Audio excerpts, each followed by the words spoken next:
Hi guys, আপনারা মনে করবেন যে আমাদের ঘরে পোষ মানানো, মোটেই না। এই জঙ্গল থেকে এসেছে 7 থেকে 10 দিন, কি সুন্দর আমাদের ঘরে এইরকম আসে, খাওয়া দাওয়া করে, ঘোরাফেরা করে, সবার সঙ্গে মেলামেশা করে, সবার মনে হলে হাতে বসে। এখন আমার বৌমার হাতে বসে আছে। আমাদের এই ঘরে এই পাগলাটা বলছে, মা আমাকে দিলে না। আমার কাঁধে এসে বসেছিল। এই পাগলাটা আমাকেও জিজ্ঞাসা করছিল, জেঠু আমার কাঁধে এসে বসুক। আমি বললাম যে ওর মনে হলে ও বসবে। নিচে নেমে গেল, কি সুন্দর ভাতগুলো খাচ্ছিল।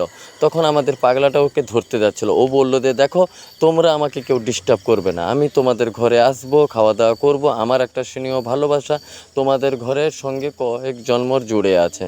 তো আমি এটা আসা যাওয়া করব। এবার ও আমার হাতে এসে বসলো, আমার কাঁধে উঠবে।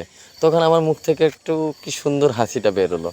তো এদিক থেকে তাকাবে, আবার আমার দিকে ঘুরে পড়বে, আমার চোখের দিকে তাকাবে, আমাকে তাকাবে, আমাকে বলবে তুমি ঠোঁটটা ফাঁক করে আমাকে জিভটা বের করো তো, আমি একটু আদর করব।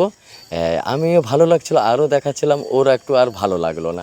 এদিক সেদিক তাকাচ্ছে তাকাচ্ছে। এবার ও পিছনটা ঘুরে বলবে আমি চলে যাচ্ছি। আমার মনটা একটু খারাপ লাগলো। ওই পেঁপে গাছে গিয়ে বসলো, আমি কত সুন্দর ডাকলাম, ও বলল যে আজকে এইখানে শেষ, কালকে